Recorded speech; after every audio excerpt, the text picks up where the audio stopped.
15 days to stop the spread. It's been 4 years. 4 years where I basically, as a country, we kind of figured out who we are. And we take a good look at the mirror, good hard look in the mirror. What do we become? We don't pay much attention to our Constitution. We don't give a damn about our Constitution. We decided that it's no problem. We're gonna torch freedom. That's what we're gonna do. We're gonna burn it all down.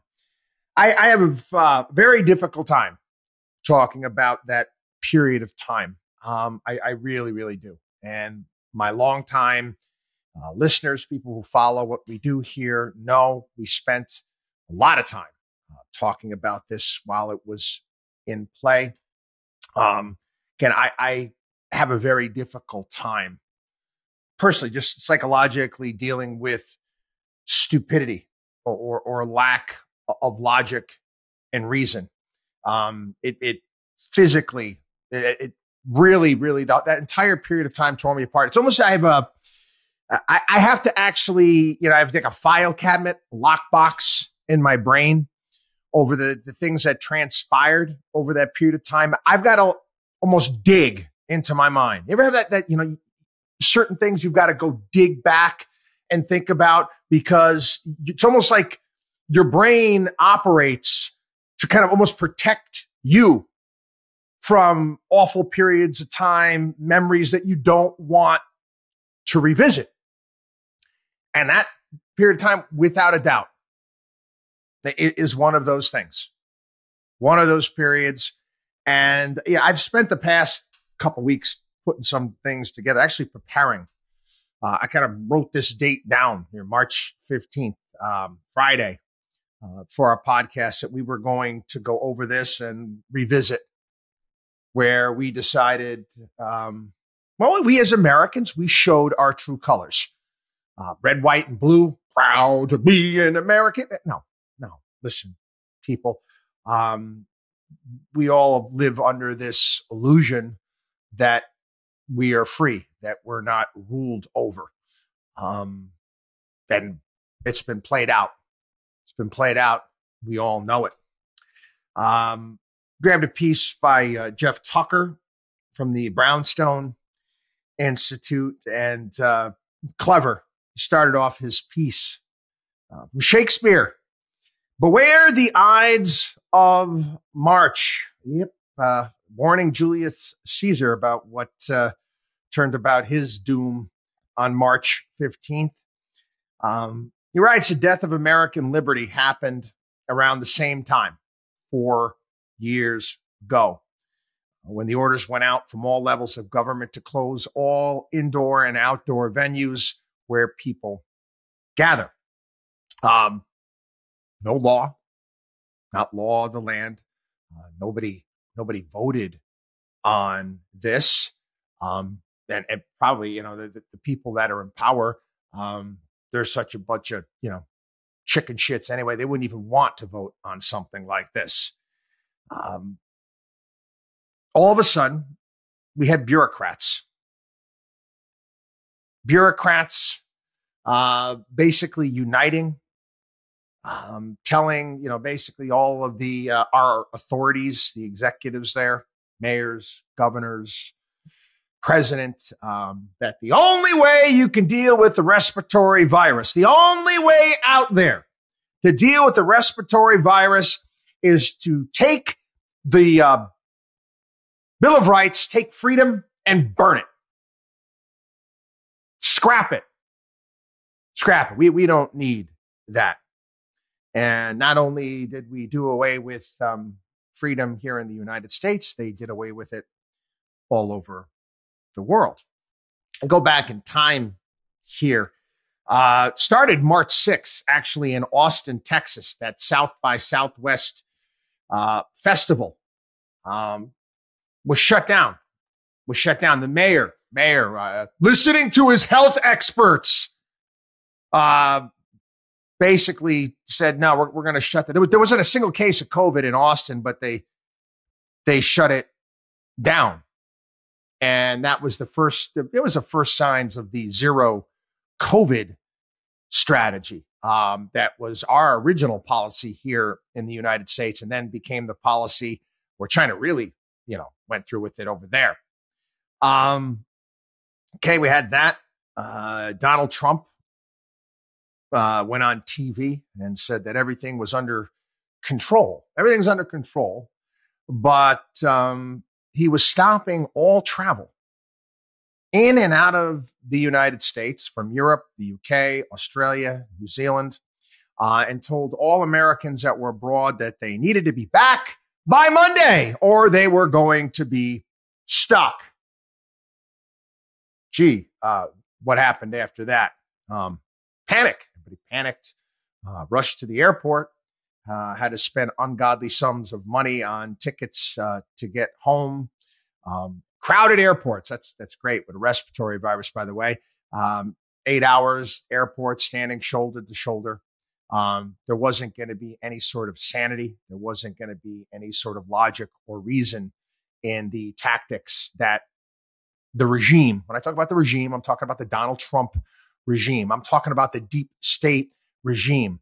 I'm talking about a bipartisan regime because both sides, elephants and donkeys, were behind this 110%. No historical record of any American president ever issuing global travel restrictions without a declaration of war. We've all kind of taken it for granted that we could buy a ticket and come home. That was no longer possible. Then we got to a point in time where certain states had rules that you were supposed to follow. God, now this is what I'm talking about. This is where it's hard. Okay.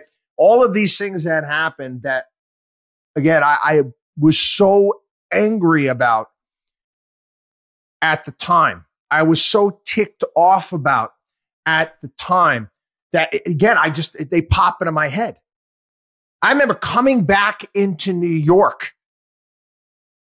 Hey, you remember that they did checks? They had the National Guard at the airport, and you had these forms that you had to fill out. And then they would follow up with you with texts. I remember getting off an airplane and actually dodging National Guard, like I was in some sort of third world country, escaping the authorities, and I outran them. I am escaping the National Guard at the airport. I remember doing that.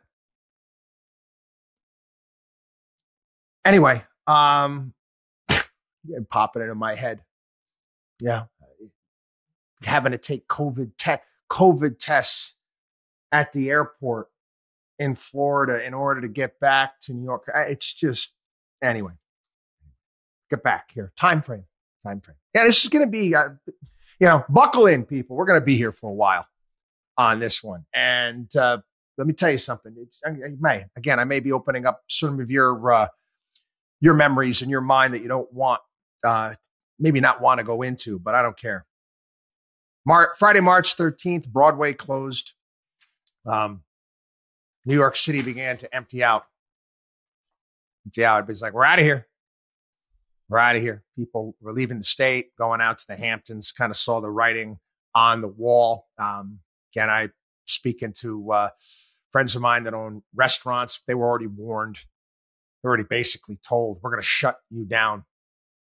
They're talking to a buddy of mine owns a Greek restaurant in our town, and he didn't know what. He's like, they're going to shut me down. I don't know what I'm going to do.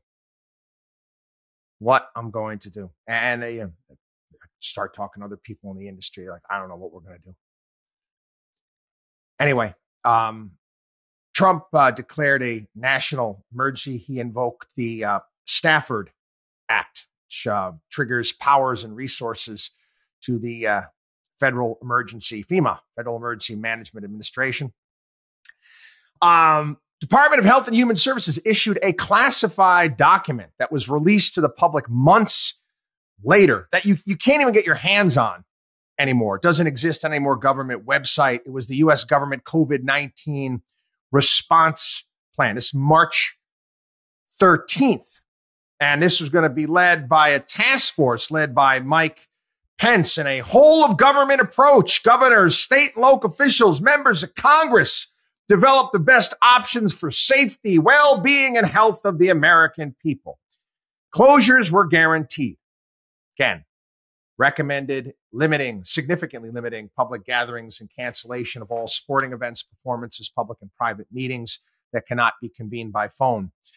Consider school closures, issue widespread stay-at-home directives for public and private organizations, with nearly 100% telework for some, although critical public services and infrastructure may need to retain skeleton crews. Law enforcement could shift the focus more on crime prevention, as routine monitoring of storefronts could be important. People boarding up cities, boarding up cities like there was a massive hurricane coming through. Again, you had the vaccine was already kind of pre-approved in this thing there, talking about partner with pharmaceutical industry to produce antivirals and vaccine.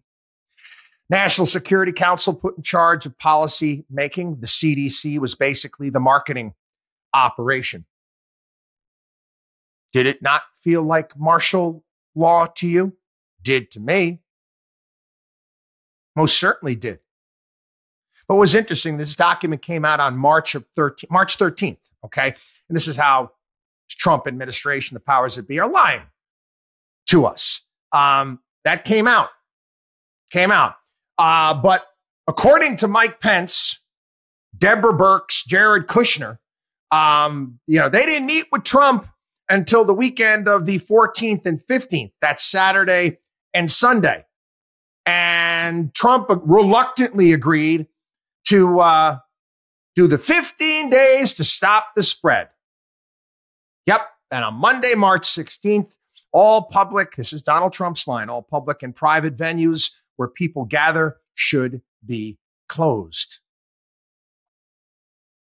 Again, that decision was already made. Their telling was made at that point in time. It wasn't.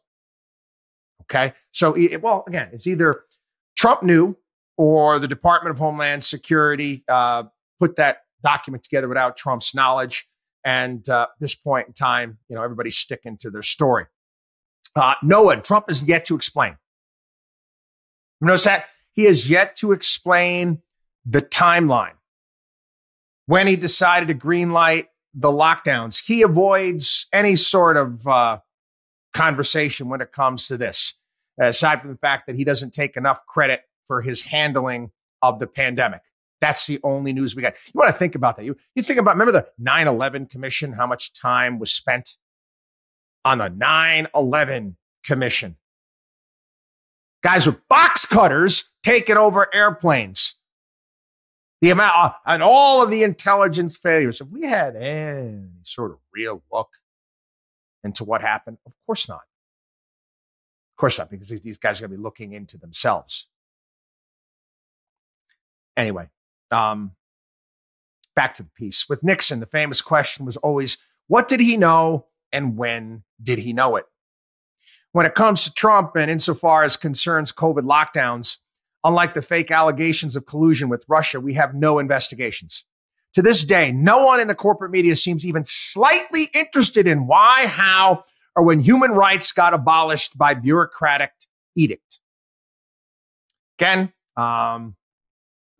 we broke the labor force into essential and not essential. There was censorship protocols that were put into place. I was victim of that. 8 days into the 15 days to stop the spread, Trump announced that he wanted to open the country by Easter, which was April 12th. That was already an extension of the 15 days. Then we had Birx and Fauci coming out and asking for an additional 30 days of lockdowns, which Trump granted. April 23rd, Trump was upset with Kemp in Georgia and DeSantis in Florida because they wanted to reopen. He told him it was too soon. He fought publicly with Kemp, and Georgia was the first state to open up. Before that 15 days was up, the CARES Act was put into play. $2 trillion. $2 trillion. States, businesses, individuals, basically assuring that the lockdowns would continue. There was never any sort of exit plan beyond Burks. Remember, Limbaugh used to call her Scarf Queen, that she wanted 0 COVID cases in the country, which, again, anybody that has layman's knowledge of respiratory disease knows that that is a complete impossibility. Never going to happen. In fact, the virus had been here since October of 2019. And actually, they did a study of where it was in California, talking about how immunity was already widespread in certain counties in California because it had been there for such a long period of time.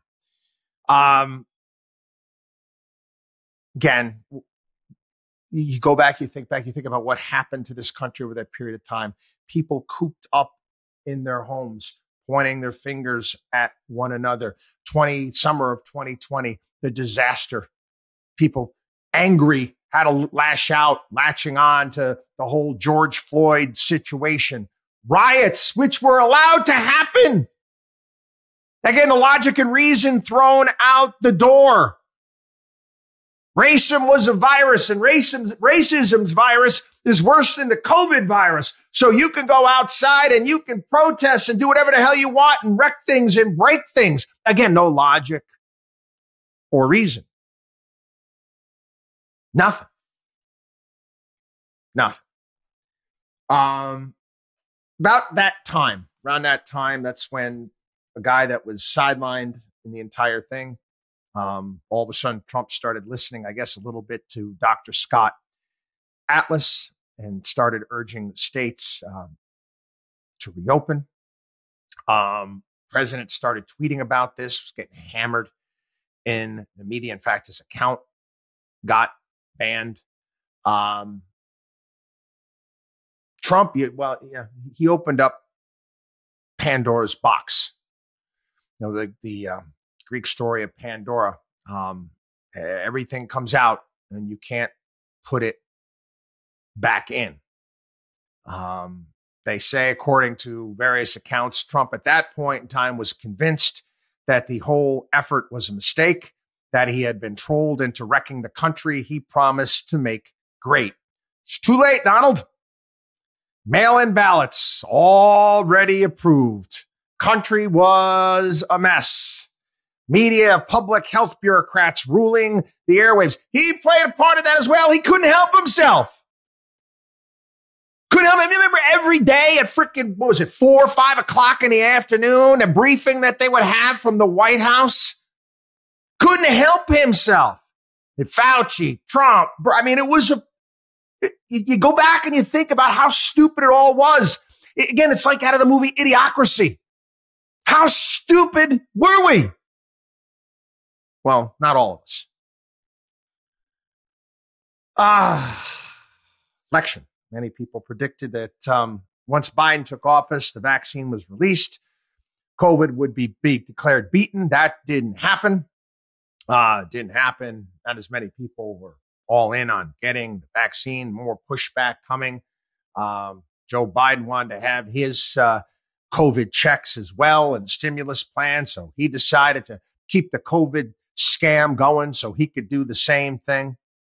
I remember at that point in time, it was the war of vaccines. You had 4 major cities in the country closed all public accommodations to the unvaccinated who were being demonized for prolonging the panic. Remember your little vax cards? I remember I was with my buddies. We were, they had Dave Matthews concert. Well, yeah, Dave Matthews concert at Jones Beach. And the rules were you had to be vaccinated. And a lot of people weren't vaccinated. We were passing back our vax cards like we were in college, passing back our driver's licenses to get into bars. It's how stupid the whole thing was. You think back, we don't know. I just don't know what happened 4 years ago at this point in time, who made the decisions, why, and there hasn't been really any sort of effort out there to figure out. Again, censorship, this is where we're at. Again, we showed our true colors as a country. Ryan McMacken from the Mises Institute, another interesting piece. Administration instructing all members of the public to listen and follow the directions of your state and local authorities. Think about that. Let me tell you how I think of authorities. Okay. Again, I disdain for them before all this, but this has put it up on steroids to me. Do you remember in the beginning of Godfather 1, wedding scene, and the FBI is in the parking lot at the wedding, and Sonny finds out about it, and he goes out there, and he's like, what's going on here? And he goes over to the car, and the FBI guy shows his badge, and he spits on it. It's like, GD, because I'm not going to say, FBI, I don't respect nothing. Then he takes the camera.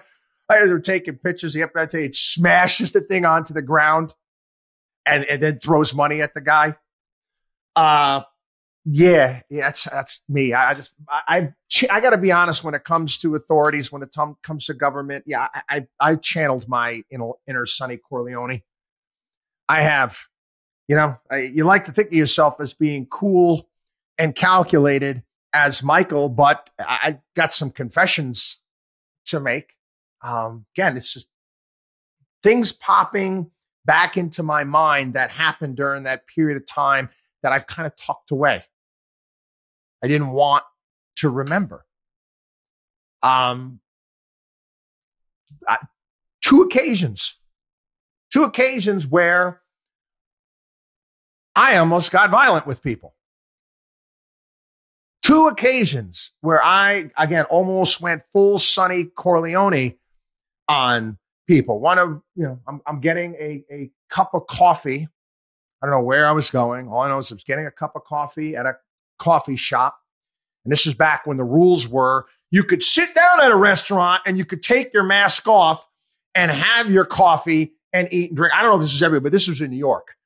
And you could eat and drink while you were sitting down, but when you stood up, you had to put your mask on.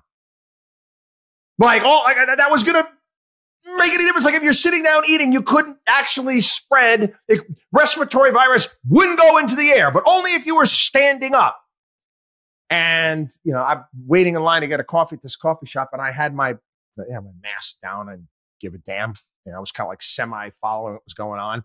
And guy in line started yelling at me. I'm not going to do any good like that. I turned around and I almost decked him. I came that close. I came that close to punching the guy.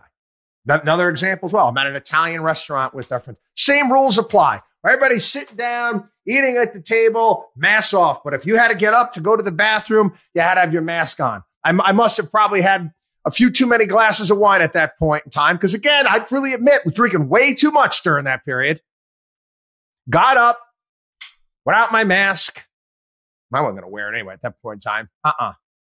And one of the workers starts, you got to put your mask on. Blah, blah, blah. Again, I almost decked him. I was like, stop. Anyway, that's just me. I could never be an enforcer of stupidity. And I don't know how people were able to do that. And then I think about it after the fact, and I don't know, they probably didn't want to get in trouble with the authorities, might want to shut the restaurant down. I know, again, it's like to think of yourself as cool and calculated, but I guess they push you. Your Sonny Corleone comes out. And again, that happened to me. Again, This is back from the Mises Institute, Ryan McCacken's piece. American president for the first time in American history introduced the idea that it was possible and perfectly legal for government institutions to close down the economy by forcibly shutting en masse countless businesses, schools, churches. Trump repeatedly said in press conferences it was up to the government officials to decide if we open up. It quickly became apparent standard procedure for health bureaucrats, governors, and media figures to casually speak of closing the economy or opening up as if we were talking about a coffee shop deciding on closing time. Again, as I said, I know going through this is going to open up that box in my mind. Bill Ackman, hedge fund guy on CNBC, tanking the market. He knew exactly what he was doing. Tanked the stock market so he could make money for himself. He went on and did this sad story about we got to shut the country down for 6 months. I don't want my father to die, all this crap. He knew exactly what he was doing and how it was going to affect the markets, and it tanked the markets, and he shorted the markets and made money on the damn thing.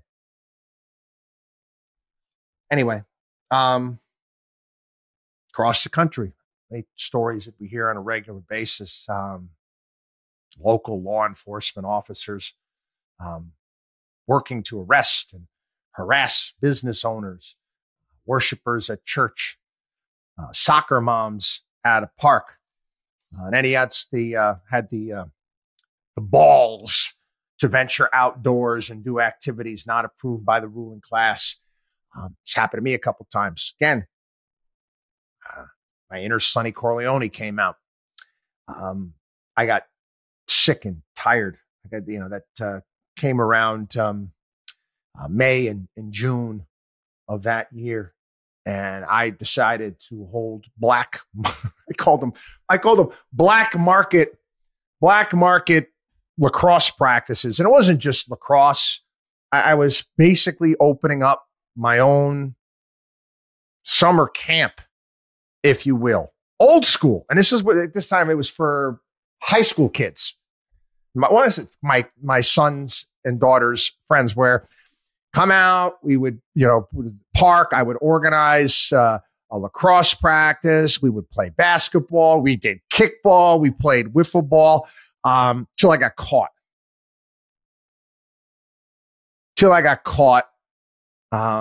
By some Karen or Chad and got us in trouble, got kicked off one field. Then I found another one behind a church. And then the church found out about it and kicked me off there too. To this day, I mean, I know the people that, were behind this and shutting it down and part of I call them mask holes. And I'm not the only one, because you still see mask holes walking around. Those people, with their social media posts, the stay home, stay safe, those types. I remember who they are, and they most certainly know who I am as well. And I think I speak to them. I see them, they're few and far between. It's tyranny of the minority. There were a few of them in our town. And when I walk by them, I give them the stare down. Anyway, there was a few of us out there that were very much committed to human rights, private property, the Bill of Rights, freedom, logic, and reason. But I discovered just how little, how powerless I really was. And we watched it around the country happen to, dissenters or people that actually push back. We don't have, we kind of tout, we talk about this, teach our kids about Constitution, rule of law. There's no rule of law. There's no rule of law when it came to COVID. There was no law. The regime took over. The authorities took over.